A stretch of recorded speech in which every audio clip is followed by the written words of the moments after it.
Well, I think the quiet in the room says it's time to get going.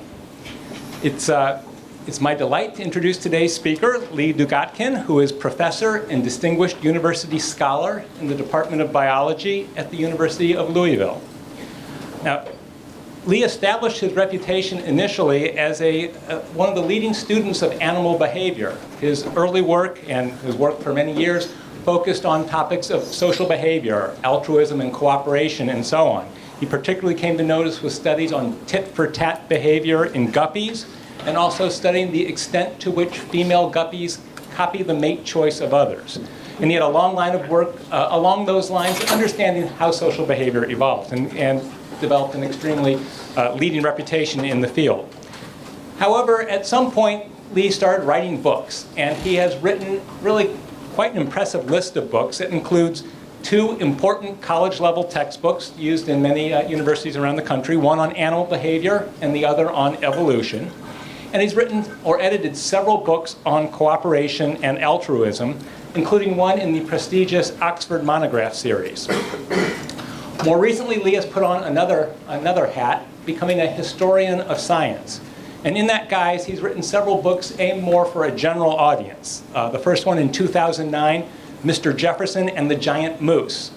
And followed in 2011 by The Prince of Evolution, Peter Kropotkin's Adventures in Science and Politics. Now, on a personal note, I've known of Lee throughout my career. We basically started almost simultaneously in graduate school, and so I read his initial papers as they came out. We confirmed earlier today that we've only met in person once before, and that was 23 years ago when he was at the University of Missouri and I came and gave a seminar there. However, I feel that I know Lee kind of pretty well. I'm sitting there.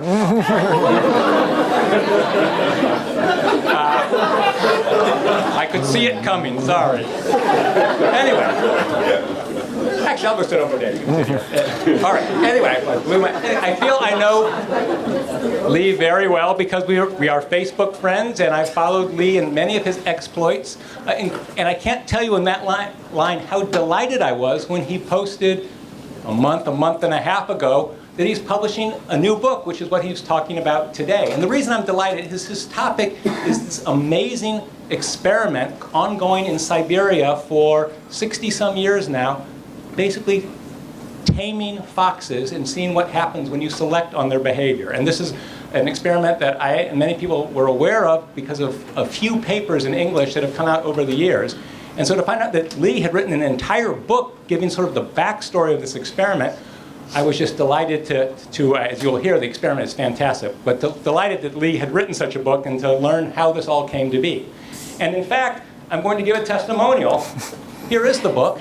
I have read it. It is spectacular. And after Lee tells us about what's in the book, he will in fact be happy to talk to you about the book, to sign copies and so on. So stick around for that. As you see, we've got a stack of them right here. Well, with that, Lee, it's a pleasure to have you here. Oh, thank you very much. It's great to be here, and thanks to Jonathan and others who helped make this happen. It's been a while since I've visited Harvard, and I always love the chance to come back. I'm going to start with a somewhat unorthodox opening, and I'm going to ask you a question. Suppose that you wanted to build the perfect dog. What would be the key ingredients in your recipe? So you'd want something cute. You'd want something with droopy ears. You'd want something with pup-like facial features. And you'd want something maybe that has a curly tail that wags in joy whenever you are seen. You'd want an animal that was loyal. You'd want an animal that's smart. And you definitely want an animal that showed you unconditional love. The thing is, you don't have to build this animal, because for the last 60 years, a team of Russian geneticists in Siberia have built it for you. The perfect dog. Except it's not a dog, it's a fox. A domesticated fox. They built this domesticated fox in the often brutal -40-degree winters of Siberia, and they built it in the blink of an eye in evolutionary time, 100 times faster than the domestication from wolves to dogs. This is my friend and colleague, Lyudmila Trut, Lyudmila recently turned 83 years old, and every day for the last 58 years, she has been leading what's come to be known as the silver fox domestication experiment. Lyudmila and her team have created foxes that will melt your heart and lick your face, like this guy is doing 5 seconds after he was put into my arms. But more than that, they've done a study that's revolutionized the way we think about domestication.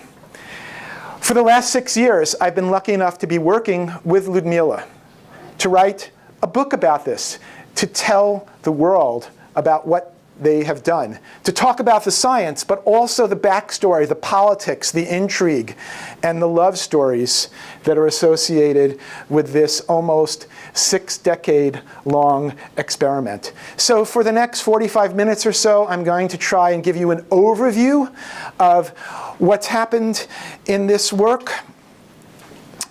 It all began as the brainchild of this fellow right here, Dmitry Belayev. So Belayev, when he was young, studied at a place called the Ivanova Agricultural Institute in Moscow. And while he was there, he studied genetics. And also while he was there, he did a lot of work with domesticated animals that you often find at agricultural colleges like this.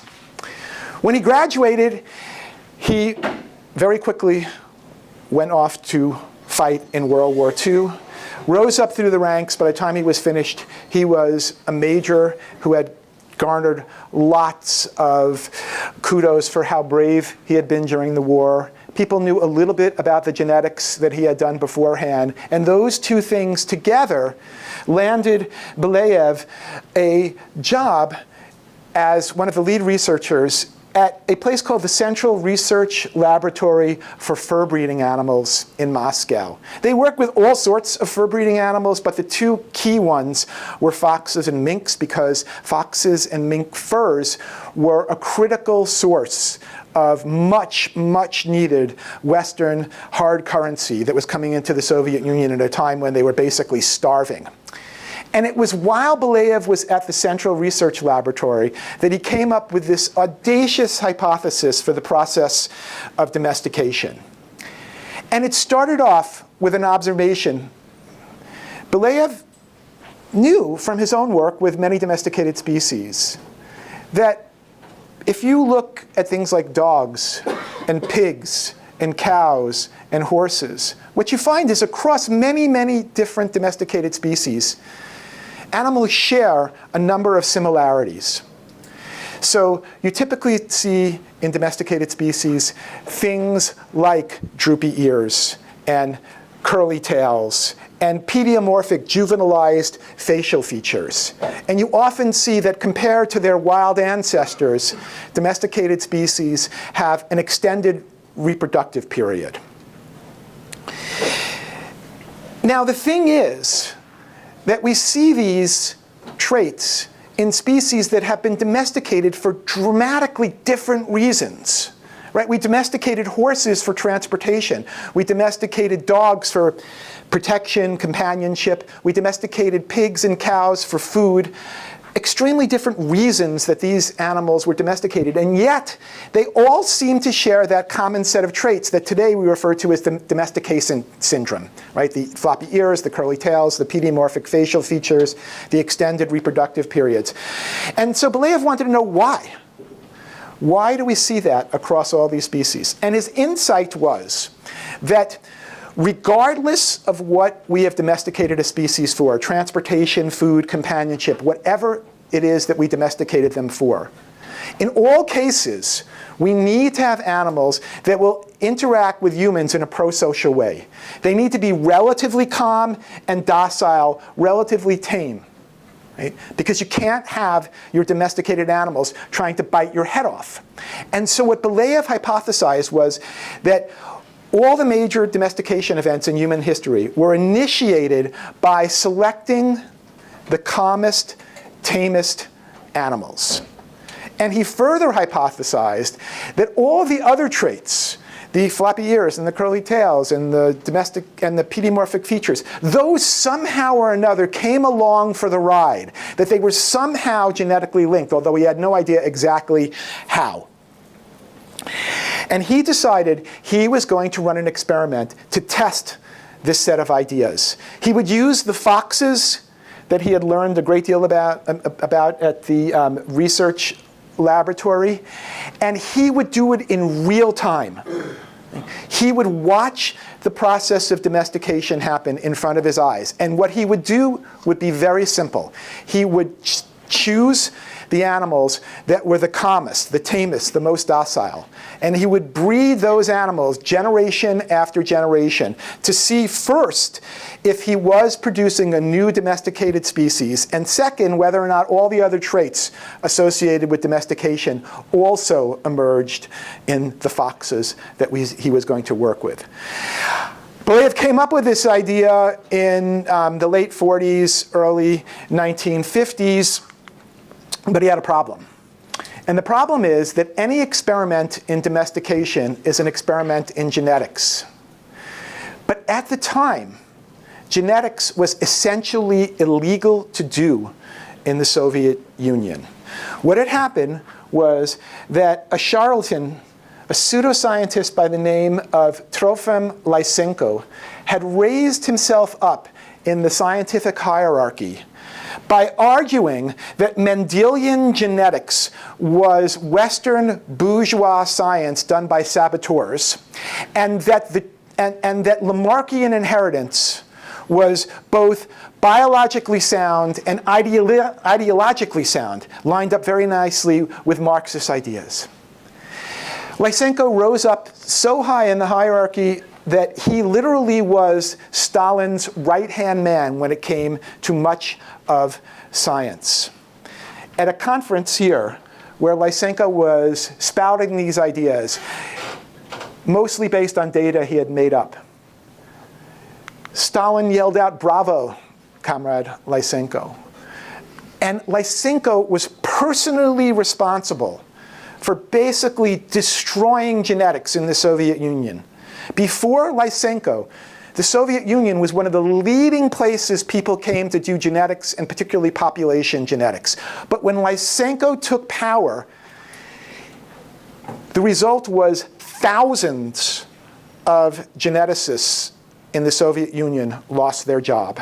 Hundreds were thrown into prison, and a few dozen were actually murdered by Lysenko and his thugs for doing genetics.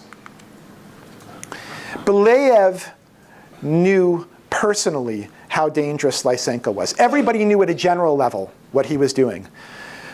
But Belyaev had had an older brother who was 20 years older, who was a leading figure in population genetics in the Soviet Union. He worked in the laboratory of a fellow by the name of Chet Verikov, who was one of the foremost population geneticists in the world. Belyaev's brother was one of those couple of dozen people who had been murdered by Lysenko's thugs for doing genetics.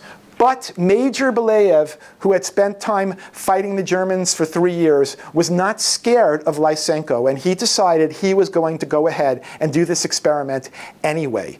But he knew that in order to do it, he would need to be working with lots of people. And he didn't want to put them at risk, even though he personally was not afraid. He knew that he had some cover by using foxes. He knew that because fox furs were so important for bringing Western currency in, that if he and his colleagues told people that what they were doing was fox physiology and studying fox fur, then Lysenko and his people would pretty much turn the other way. When he first comes up with this idea in the early 1950s, he's still at the Fur Research Institute in Moscow. And he's got a full-time job there, and he really can't get the experiment going in any real way then. He works with somebody in Estonia in the early 1950s, and they run a pilot experiment where all they do is generation after generation, for about 6 or 7 generations, they chose the calmest, most docile foxes You test them on how they interact with humans, you rate them, you choose. But it was very, very small scale. They tested maybe a couple of dozen foxes every year. He didn't have the money, he didn't have the time to do a full-blown experiment. But in 1959, that changed, because Belyaev was offered the position of vice director at a large new institute that was being developed in Novosibirsk, Siberia. This place, the institute that Belyaev was going to work at, was part of a gigantic village called Akademogorod, which is the academic village. So one of the few good things that Stalin did was he created this city of science in the middle of Siberia. So they cleared out a large chunk of Siberian forest, and they built on the order of 24 major institutes where the forest had been. One of them was a biology institute that Belyaev had gotten the vice director position at, but there were institutes on physics and computer science and so on. And basically there were 50,000 people at Akademogorod. There were either researchers, technicians in their labs, or the families of those people. It was like a little science nirvana in the middle of Siberia. So Belyaev is going there as a vice director of this new institute. Right? And he knows now that he's going to have the resources to really start the domestication experiment in foxes. But he also knows that he's going to have a tremendous amount of administrative work to do. And so he decides he needs to find the perfect person to do the day-to-day work on the fox domestication experiment. Somebody he could trust, somebody who was smart, and somebody who could work on their own when necessary. So while he's still in Moscow and about to move to Siberia, Belyaev visits Moscow State University, which is one of the finest universities in the world, and it's also one of the most beautiful. And Belyaev went there because he had a friend by the name of Leonid Krushinsky, who was one of the leading animal behaviorists in Russia. So he went to visit Krushinsky at Moscow State University, and he told his friend what he wanted to do. He wanted to do an experiment where all they were going to do was select on the calmest, tamest animals and see if they could domesticate foxes. And he told Krushinsky he needed somebody who would be the perfect person to lead this experiment. So Krushinsky put out the word, and people came to meet with Belyaev. One of the people who came to meet with Belyaev was Lyudmila. And she remembers that meeting as if it happened yesterday. She was 25 years old, just finishing up her degree at Moscow State in behavior and neurobiology. She went to meet with Belyaev, and the first thing that struck her was that in the late 1950s, we're talking about a Soviet world where science was male-dominated and very hierarchical. But immediately, from the minute she sat down, Belyaev treated her as an equal, and that struck her right away. He sat down and he told her what he wanted to do. And Lyudmila remembers, he told me he wanted to make a dog out of a fox. He laid out the experiment. Generation after generation, they would choose the calmest animals to see what would happen. Then Belyaev told her there were dangers associated with this experiment, even though Lysenko's power had waned some. And even though they were off in Siberia, pretty far away from Moscow where Lysenko's people were, and even though they would tell people they were doing physiology, not genetics, it still was possible that Lysenko might decide to make an example out of them. They could lose their job, they could be thrown into prison. He wanted Lyudmila to know that. She knew that. Everybody in Russia knew that. But he wanted to make sure that he was open with her. He also told her this experiment could take decades before it shows important results. And I don't even know if it will. I think it will, but I don't know. And you need to know that before you go into this. And Lyudmila sat there, and she says that instantly she knew she wanted in. She thought the experiment was potentially path-breaking. She wanted to be part of this new academic village in Siberia, and she trusted Belyaev. He trusted her. He thought she was very smart. She was quick when he asked her questions about what she might do if this happened or that happened. He offers her the position.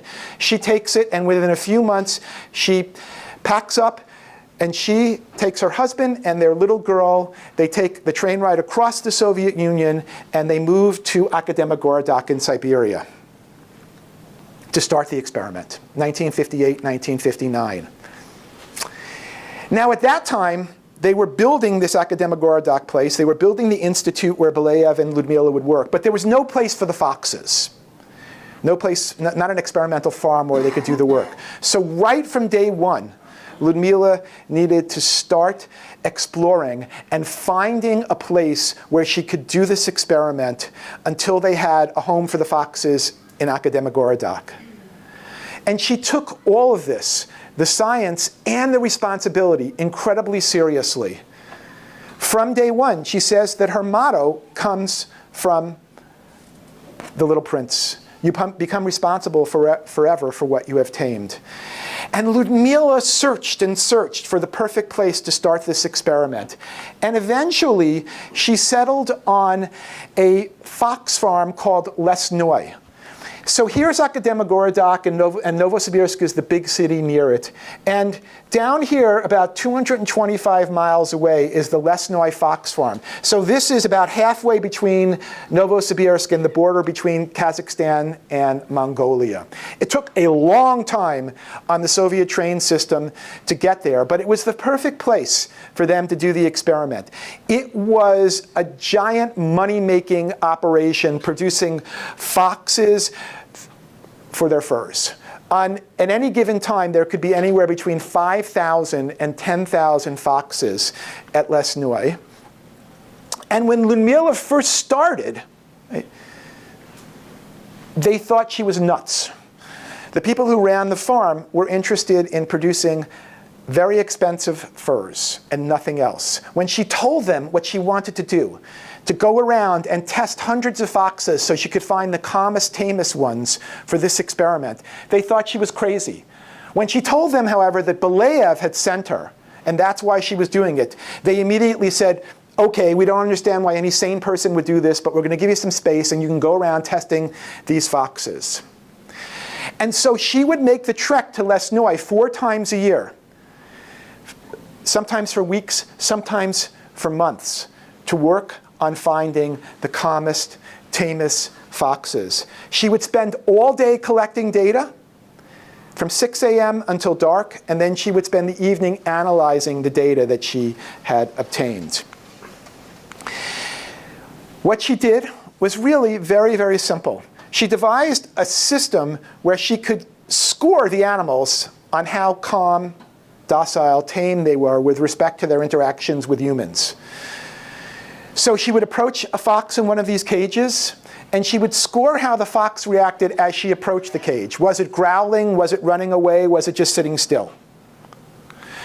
She scored them on how they behaved when she stood right next to the closed cage. She scored them on how they behaved when she opened the cage, and then she scored them on how they behaved when she put a stick or a piece of food into the cage. And she came up with an aggregate score of calmness. And she would test foxes when they were pups, and then she would test them again when they got older, and the total of those 2 scores would be used to determine who was the calmest of the foxes. On any given day, she might test 50 foxes, and so in a given year, she would often test on the order of 500 or so foxes.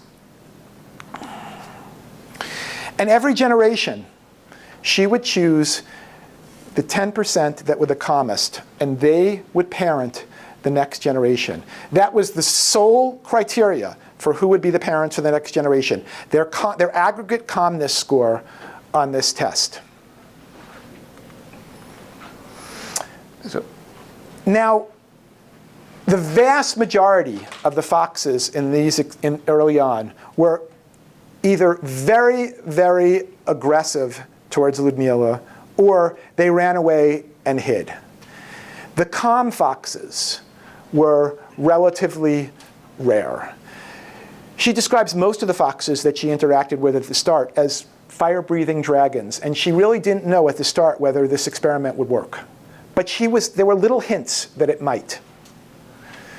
There were some exceptions. Here is a fox named Laska that Lyudmila is holding, and that translates into gentle. Laska was calm enough that Lyudmila could actually pick her up and hold her. She, it turns out, was one of the descendants of that pilot experiment that had started in Estonia 7 years earlier, and they had brought some of the descendants to Lesnoy. Most of the foxes were directly from Lesnoy, but some of them had been brought in, and Laska was one of them. And she's calm enough here that you can see Lyudmila holding her. So Lyudmila has some hope that they really can domesticate these foxes. And there were other things that gave her hope. This is a picture of a woman named Fee. And Fee was one of the workers who basically took care of the foxes at Lesnoy. She fed them and made sure they were okay. Fee and her other workers and these other workers were extremely poor people that had come from a village nearby. But Fee very quickly began to bond with the calmest of these foxes. And you can actually see her holding one of these foxes in her hand. She would take half the food that she brought for her own breakfast and give it to the calm foxes. Now, Lyudmila knew that the key thing about the domestication process was the bond that eventually formed between humans and our domesticates. And she was already beginning to see hints of that in the way that Fee was interacting with the calmest foxes. So she has hope. And generation after generation, she selects for the calmest, tamest of the foxes. It's a rare instance when Fee or Lyudmila or one of the workers actually holds the fox and hugs them like that. They were very careful to avoid that sort of thing. But the fact is that when it happened, it really suggested that these bonds were beginning to form. So they do it for about 5 years. They're about 5 generations into the experiment. And the definition of how calm the fox has to be in order to make it into the cut for the parents for the next generation is changing because the experiment is working. So you have to be calmer and calmer to be in that top 10% as the experiment is going on. Eventually, they have to come up with a classification system. And the classification system involved these groups. Class 3 foxes were the foxes that after Lyudmila tested them a couple of times, she knew that they fled from the experimenters or they were aggressive towards experimenters. There were class 2 foxes that allowed themselves to be handled when she opened up the cage, right? But they showed no emotional responses to humans when the cage was opened and they were handled.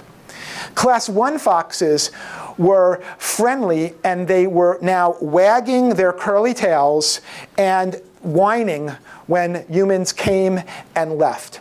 So one of the key things about Class 1 foxes is we now have curly tails that are wagged.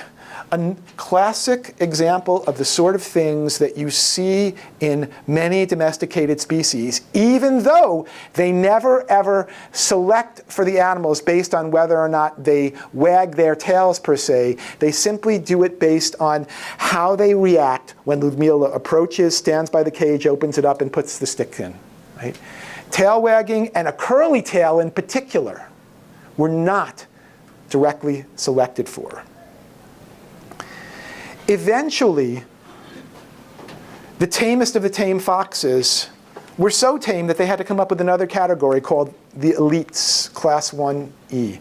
And this is Lyudmila describing the elites. In the 6th generation, there appeared pups that eagerly sought contact with humans, not only tail wagging, but whining, whimpering, and licking their hands in a dog-like fashion. So now when they approached the cage and opened the cage, these animals were licking their hands.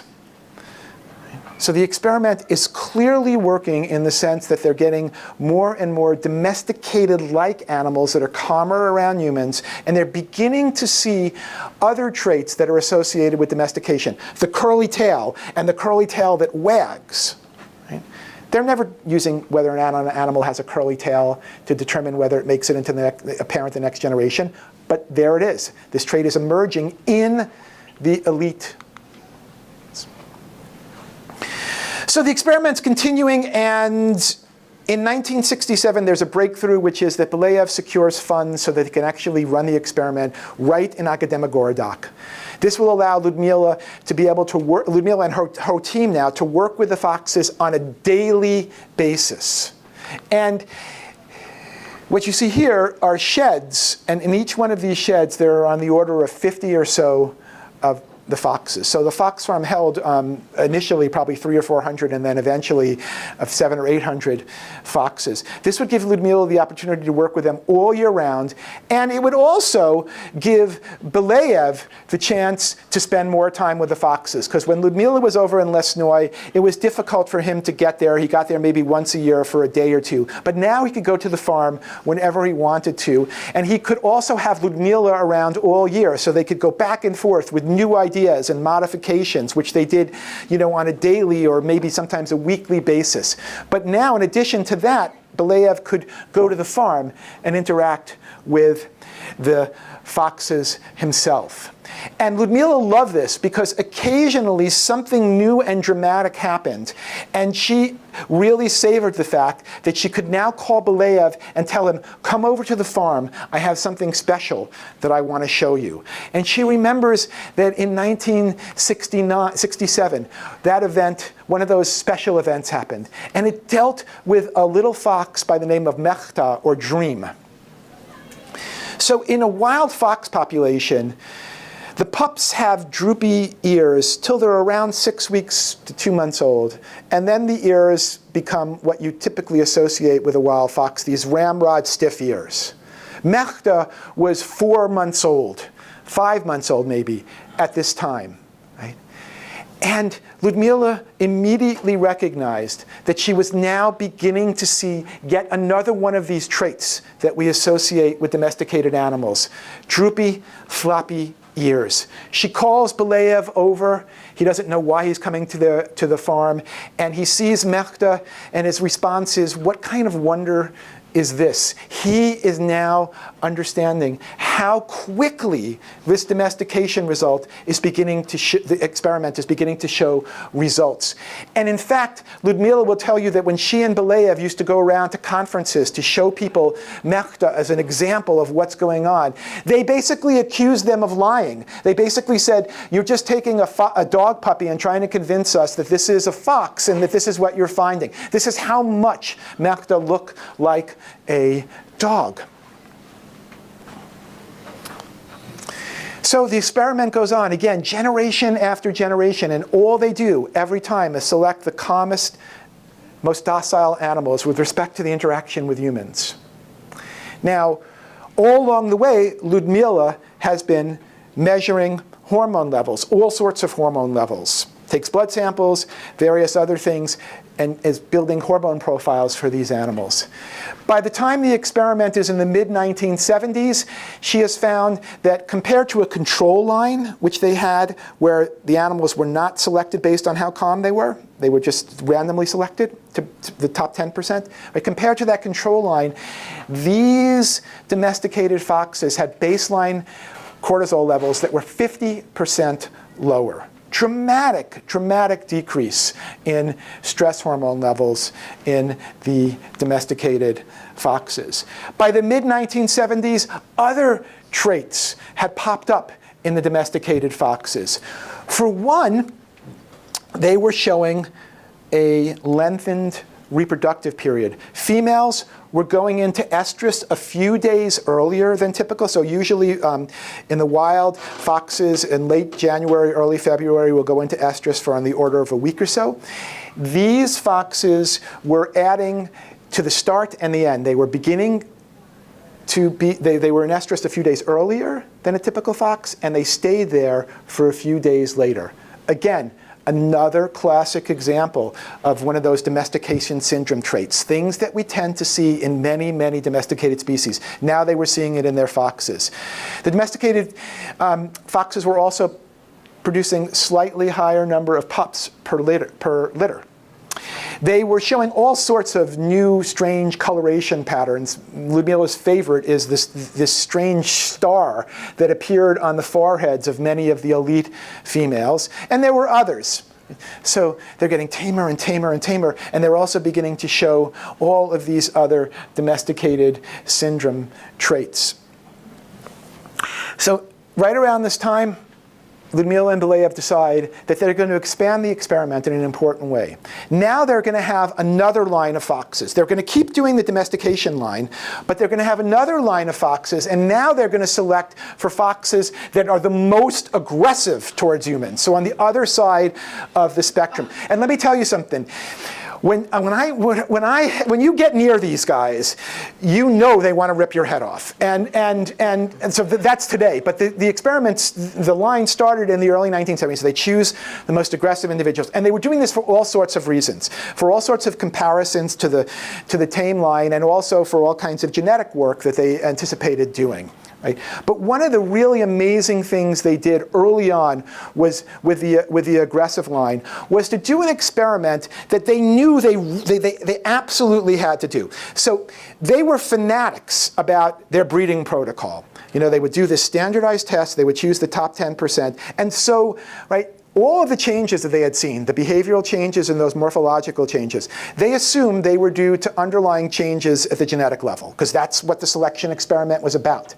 But anytime you do this kind of experiment, you're always worried that somehow other things are sneaking in an uncontrolled way, that maybe there are maternal effects that are going on here. Maybe there's something about the dynamics of right when the pups are born and they interact with their mothers and they learn something about how to behave. Maybe it isn't all due to underlying genetic change associated with domestication. They wanted to know for sure. They were almost certain that it was strictly the result of their breeding protocol, but they needed to know for certain. So the aggressive line allowed them the power to do this. Right?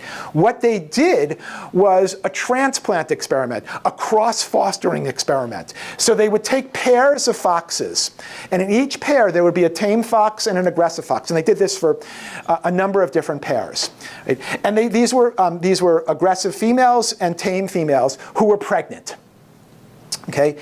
And here's a schematic of the uterine horn of a female fox. And in this case, we have, 7 developing embryos. And what Lyudmila decided she was going to do was, when the developing embryos were 7 days old, she was going to transfer half of the embryos from the aggressive fox into the tame fox and vice versa. Nobody had ever done a transplant experiment like this in foxes, let alone this early on in development. But Lyudmila knew it was important, so she learned how to do it. She was the first person ever to do this sort of thing. And she swapped half of the developing embryos, right? So now the aggressive mom has half of the offspring are her biological pups, and half are the pups from the tame fox, and vice versa. She waits until they give birth, and then she's going to see, what do the pups do? Do the biological pups act differently than the foster pups? But she's got a problem, because how is she going to know which pup is which? But the foxes themselves came to the rescue, because coat coloration per se is genetic. And so if she knew who the coat color of the parents, then she would know the coat color of the offspring. So she could just use their coat coloration as a key. So let me show you what happened with respect to one of the aggressive females. One of the aggressive females that had, so half of her pups are her biological offspring, the other half are her foster offspring that have been implanted into her. And here is Lyudmila describing what she saw as soon as the pups were old enough to walk around on their own. It was fascinating. The aggressive mother had both tame and aggressive offspring. Her foster tame offspring were barely walking, but if there was a human standing by the cage, they were already rushing to the cage doors and wagging their tails. She, that is the mother, was punishing the foster tame pups for such improper behavior. I love it, it's such a Russian phrase. She growled at them and grabbed their neck, throwing them back into the nest. What did they do? They came back out, and they tried to lick Lyudmila's hand. And no matter how many times she punished them, they kept coming back out. They were acting the way the tame pups should act. On the other hand, the other half of the pups were the aggressive mother's genetic offspring. Lyudmila, again, great phrase, they retained their dignity, growling aggressively the same as their mothers, and ran away after growling at Lyudmila. This is exactly what you would expect to find if the differences that you're seeing in the tame foxes are due to underlying genetic differences based on the selection protocol. They now had really strong evidence of this. At this point, it was clear the experiment was working, and much faster than they even thought it would. So Lyudmila decides to try something new and something fairly radical.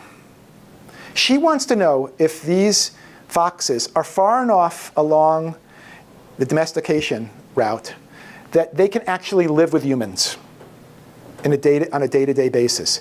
The way that we live with our pets, but more importantly, the way that our ancestors would have lived with proto-dogs. And so she makes this proposal to Belayev that there's this little house, about 700 square feet on the farm.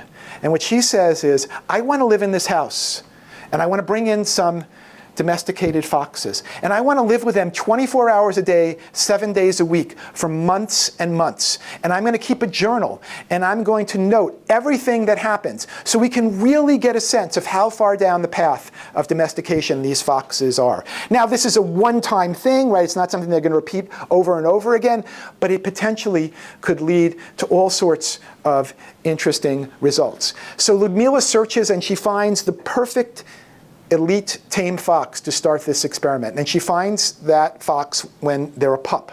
And that pup's name is Pushinka, which means tiny ball of fuzz. And she was super friendly from the minute Lyudmila saw her. And Lyudmila knew that when this fox got old enough, she would be the one that she moved into the house with. Okay? Here is the only known picture of Pushinka being petted by Belayev. What had happened was they were going to move into this experimental house that you see from the outside. Today, it's in rubble, but at the time, it had 3 rooms and a bathroom and a kitchen. Lyudmila and Pushinka were in the house. Pushinka, when the experiment started, was a year old, and she was pregnant. And that was done intentionally because Lyudmila wanted to live not just with an adult tame fox, but be there the entire process when she gave birth and when she was raising up the pups, so Lyudmila could interact with the pups as well. Pushinka and all of the pups had completely free range of the house and the yard outside, and Lyudmila would, to this day, when we walk through this house where Pushinka was, she would point to places and tell me, that was where Pushinka and I used to play cat and mouse. That was where Pushinka used to lie down next to me when I was in bed. And so they moved in there in March of 1974. And a week or so after they moved in, Pushinka gave birth to 6 pups. They were all named after their mom in the sense they all began with P. There was Prelist, Gorgeous, Pesnya, Song, Plaska, Crybaby, Palma, Palm Tree, Penka, and Pushak, which is the male version of Pushinka. There's Pushak playing with a little ball. Lyudmila would play games with them. She would take them for walks. They would respond to their names. She was with them, living with them the way that you live with a dog, except that she was writing everything down in her journals so that nothing escaped what happened. And one of the things that struck her was all of the pups were very tame, but they all had distinct personalities, just like you might expect if you looked at a clutch of dog pups. Right? And Lyudmila wrote in the journal that Pushak was an attention hog, Palma liked jumping on tables, Pesna was a stoic. One of them bullied her siblings, but not Lyudmila.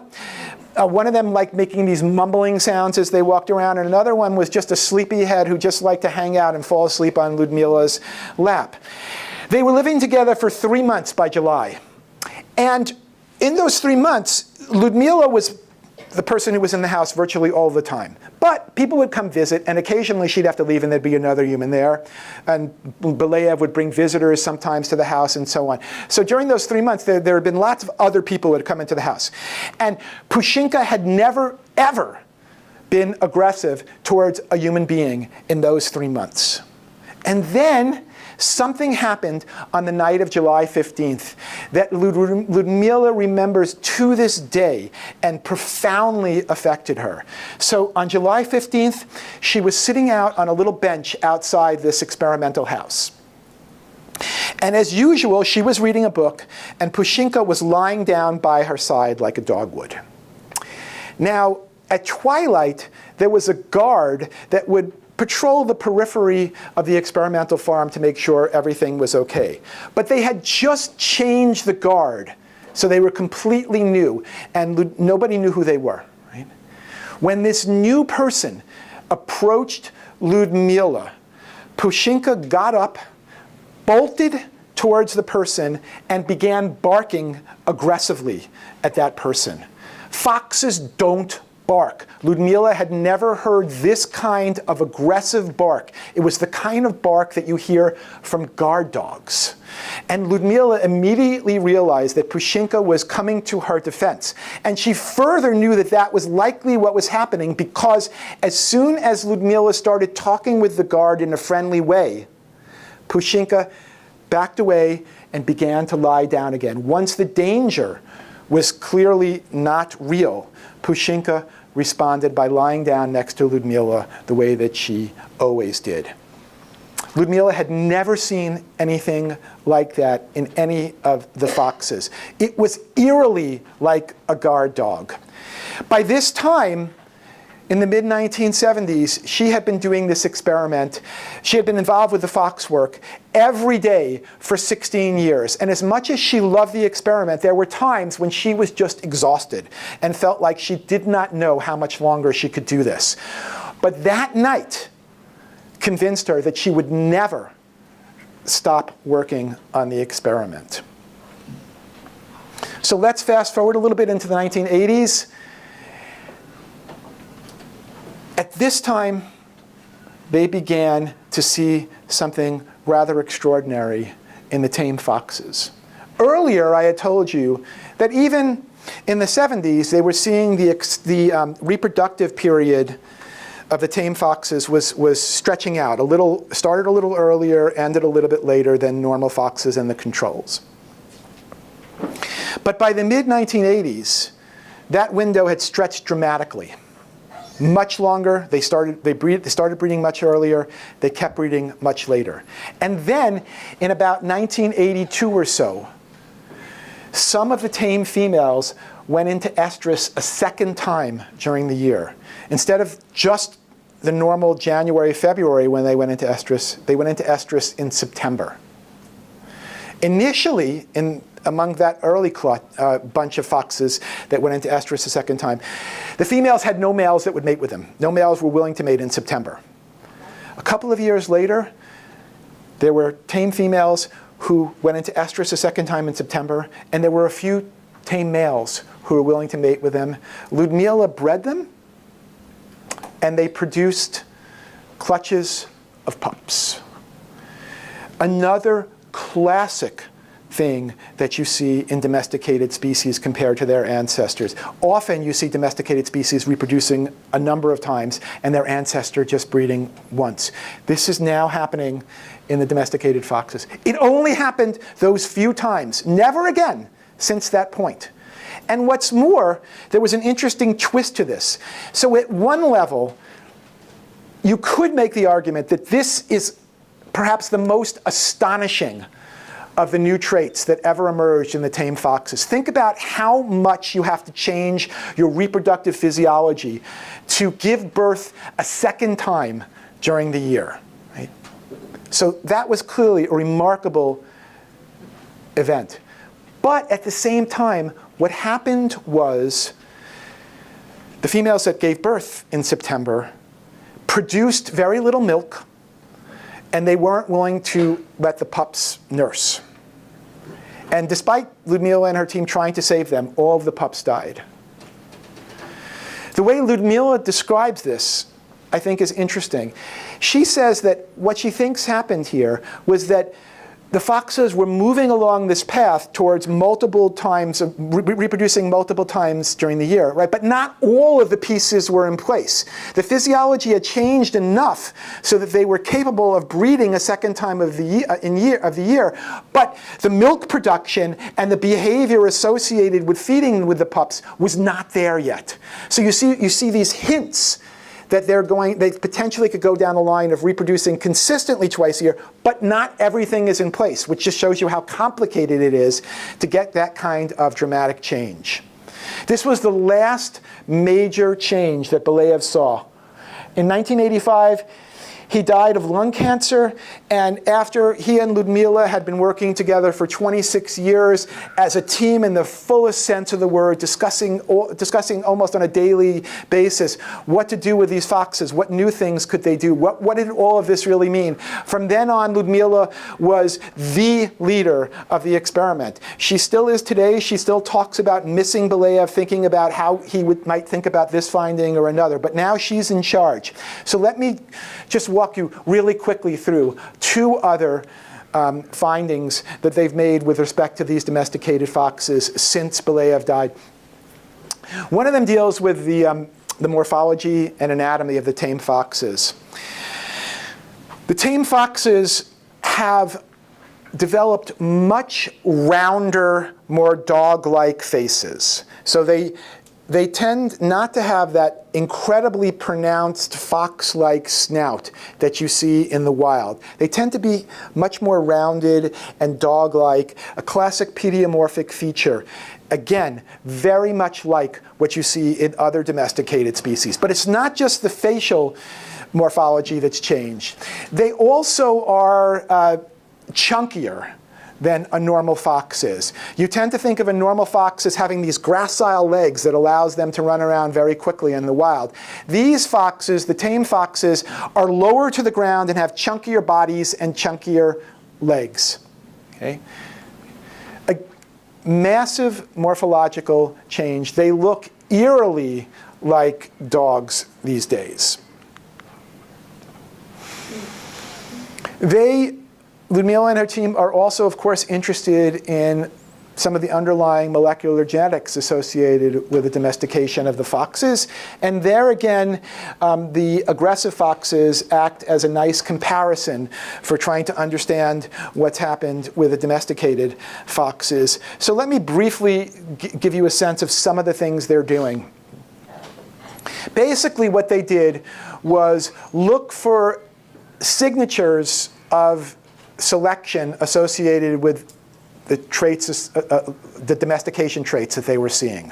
So they searched fox chromosomes to find where there was evidence of lots of genetic change that was associated with the domestication process that they were involved in. And they did this by looking at the tame foxes and the aggressive foxes and the control foxes.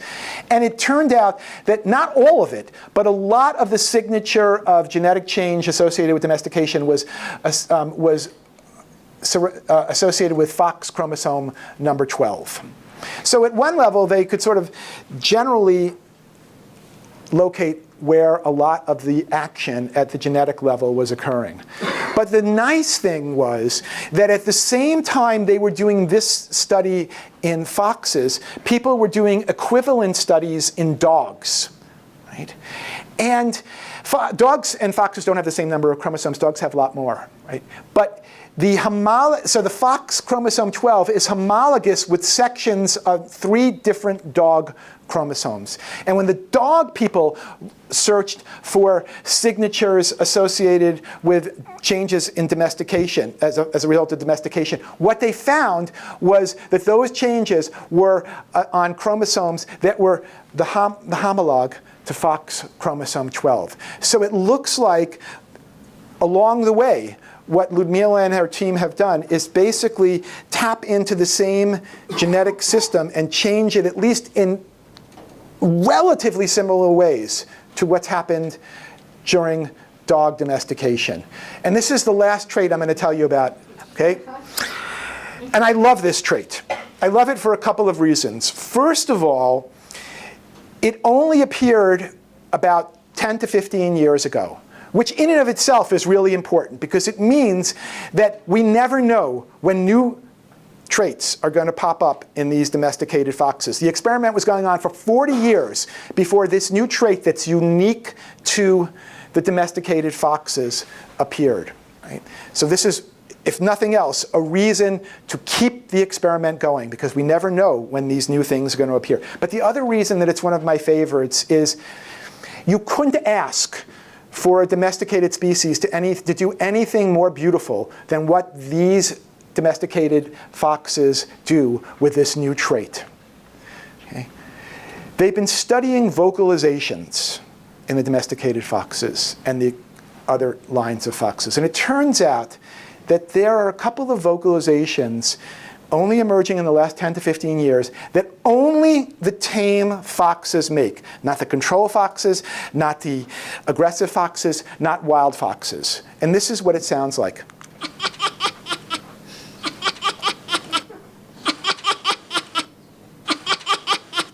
If you, and here's what it looks like on a spectrogram. If you take this and overlay human laughter, it is the non-human sound that sounds more like human laughter than any sound that people have studied.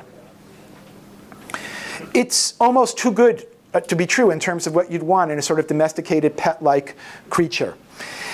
Now, this is still something of a mystery. I mean, they know the foxes do it, and they know only the domesticated foxes do it. They know pups do it, they know adults do it, but they don't understand why yet. What they do know is this, that these kind of high-pitched sounds, not the laughter per se, but just generally speaking, high-pitched sounds often are associated with play behavior in animals. And so, although we don't know how, it may be that this is one of those correlated traits that comes along for the ride when you select for domestication. Exactly how that plays out, they don't know. But it's hard to imagine having your pet do anything more pleasing than make a human-like laughter, make human-like laughter. So if you talk to Lyudmila today, 58 years after she started, and you ask her what does she want to see in the future for this work, the first thing she'll tell you is that they are working to get these animals registered as an official new pet species. So there are some of these animals that have been sold mostly when the fox team was in financial trouble. They would sell a few foxes for a lot of money, and people have them in their houses as pets. But it's very patchy, right? There are lots of countries where you can't bring these foxes in, and even in the US where you find maybe a half a dozen. Depending on where you live, it's either illegal to do this or it's not illegal. It's considered an exotic animal, and so there's a lot of paperwork associated with it.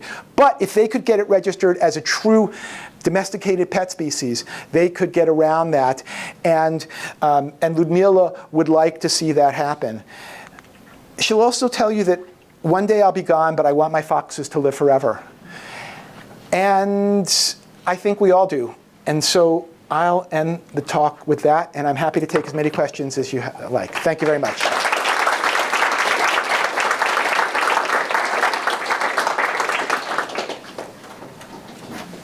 Questions? Sure.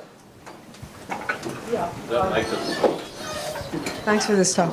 Mic doesn't work. So, Video recording. okay. So my question is, some years ago, there was a theory of the dual descendants of dogs from foxes on the one hand and wolves on the other. That no longer exists. Now, if there's That's a right. consensus that dogs derive from wolves. Absolutely. So my question is, what was the impediment? What was the impeding factor that blocked this transition from domesticated fox to dog-like creature? Is it in the actual genetics of the animals, or the? Right. Well, so one thing that I think I understand the question. One thing. Well, I can restate it. No, I think no. So basically, one thing that I couldn't get into is that Belayev developed a theory of something that he called destabilizing selection, which is actually a little bit different than the destabilizing selection you see in evolution textbooks. But basically what Belayev argued was that by bringing these foxes into a human world on the fox farm, they had dramatically changed selection pressures, and they were breaking down systems that had been in place for a very, very long time that were well designed to deal with living out in the wild, but not well designed to deal with being on the fox farm, because on the fox farm what mattered was how nice you were towards humans, right? So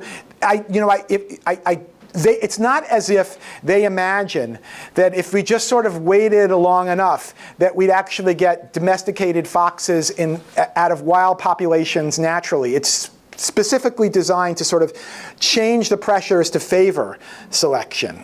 Does that answer your question? It sort of does. I just a quick follow-up, which is related. Are there any anecdotal evidence of foxes seeking out human contact and relationships with humans, sort of in the wild, as supposedly was the origin of the dog domestication?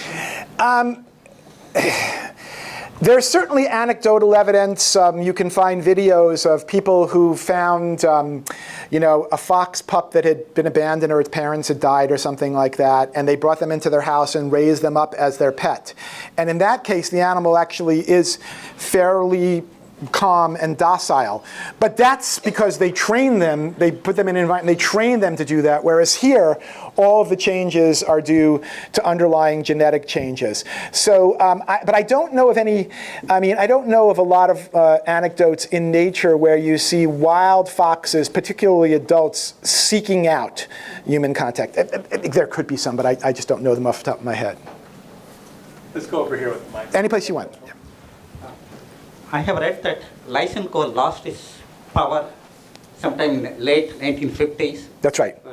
So were the experiments done openly after that? Yes. So the experiment started in '58, and Lysenko was already, if you track his ascent and descent, there's actually lots of peaks and valleys. He was very powerful early on, lost some power, became even more powerful afterwards, and then started to be on the decline. By the time they were doing this experiment in the late 1950s, he wasn't nearly as powerful as he had been. Okay, and then in 63 or early 60s, basically he lost all power when people began to speak out against him. But nonetheless, when they started this experiment, when they moved to Akademigorod, and I believe it was 1960, so Lysenko was not very powerful, but he was still somewhat powerful. Lyudmila will tell a story where Khrushchev stopped at Akademigorod on the way back from a trip he had taken to China because he had heard that they were doing genetics at this institute that Belayev was at. And he still was a supporter of Lysenko. He came there and he fired the director, which made Belayev the vice director, the new director. And the only reason that he didn't shut down the entire experiment was because Khrushchev's daughter, and I'm blanking on her first name. Khrushchev's daughter was a journalist and was very familiar with Western science, and she convinced her father to not do that. But otherwise, Khrushchev was about to shut down basically the entire institute, which would have had the effect of shutting down the fox experiment. So I think the most striking trait that showed up is the second breeding system. Yeah. To me, because it makes sense that for a domestic species that has a mutualism with another species, that it would need to have a lot of generations. So to me, I would always expect that the species that we choose happen to be the ones that have that reproduce the fastest, like we see with like Drosophila, the same things we choose as lab animals. So my question is how general do we see this if we look more broadly at domesticated species that they have some sort of differences in the reproductive system. Yeah, no, that is a relatively common phenomenon, that the difference between the domesticate and its ancestor is oftentimes that the ancestor breeds once a year in a fairly narrow window, but the domesticated descendants can breed multiple times, or at least for longer periods of time. And again, at one level, it requires massive physiological change, but you can kind of understand why it is that domesticated species might break that pattern, because in nature the pattern is very tied to the seasonality of the food, the light cycles, the temperature, and all of that. But when they're in this relationship with humans, those constraints go away, right? They're being fed all year round, and they're in conditions that are consistent all year round. So you can imagine how the selection pressure for breeding more than one time might disappear. But what's amazing at some level still is that that's not what they were being selected for. And yet, there it is. Okay. Can you say what the prospects are for funding in the future? Yeah. I think most people associated with the experiment are worried about the medium term to long term health of the experiment. Funding has always been a tough thing for them. And there have been periods that we talk about in the book, and especially when the Soviet Union collapsed and when the ruble collapsed a couple of years after that, where they really had no money, and they had to scrape in ways that it's hard to imagine when you think about the way we do science here. So money is always a problem. They seem to be okay for money now and in the recent past. And I think money-wise, they could probably keep going. The bigger potential problem is that Lyudmila is only going to be able to do this and lead this project for so much longer. She's 83. I tell people she's this big, and I tell people that if I'm in a fight, she's the person I want on my side. But at the same time, she's got a lot of problems, a lot of health problems, a lot of vision problems, and she's only going to be able to do this for so much longer. This is a massive project. It involves, everything from all of the experiments they're doing to a team of dozens of people that are involved in feeding the foxes, running the experiments. Lyudmila runs that ship in a way that almost nobody else could, having been involved with it for so long. There's a real fear that when she can no longer do it, it's not clear who will step up and take that leadership role. And in a way, it's kind of sad because, if you think today about the way that we do science, it's hard to imagine somebody today going into a system where they're told that, it could take decades and we might not find interesting results. This happened at a unique point in time. It's not clear to everybody who would be the person who would be willing to step up and take this on long term. There are some people that might, but I think it's not an imminent threat, but I think in the next 5 to 10 years, somebody is going to have to step into that role Lyudmila had, and everybody hopes that person will step up, but it's not 100% clear that it'll happen. Then there are lots of other issues that have to be dealt with, what one does with the foxes and all of that. But hopefully somebody will step up. And there's one person in particular who likely would do it, but time will tell. So in the experiment with cross-fostering, Yes. What happens to the pups fostered by the by the tame females? Yeah. So in all of the things that they do, the pups stay with their mom till they're about 2 to 3 months old, and then they're separated and they live by themselves, which is not all that different from what would happen in nature. But in the cross-fostering experiment, the pups behaved like their biological parents consistently throughout their lives. Okay, so it wasn't just that tame foxes who had tame mothers were tame pups. It was that they stayed tame as they developed. And the same thing for the foxes that were aggressive and had aggressive moms. They basically acted like their biological mothers, even though in many times they were being treated in ways that their mother wouldn't have treated them when they had a foster mom. They still acted like their biological mother. Maybe one more question? Sure. Pick this one. Oh, well, I see one hand, so I'll pick you. This may be a little bit off topic, but I'm curious, to what extent do you feel that humans are slowly domesticating themselves? I would look one row of seats down from you, and I really think, Richard, why don't you? Do you want to say something on this, or I mean, because he's one of the okay, no, okay. There is some very, very good evidence that we are. And Richard is at the forefront of bringing that argument to people. Belayev tinkered with this notion even back in the 1940s or so, but now the evidence is much stronger than at that time. Yep. Otherwise, the answer goes on for another hour, and I have Richard come up and give his talk. So Why don't we thank Lee again? He will be right over here. Thank you.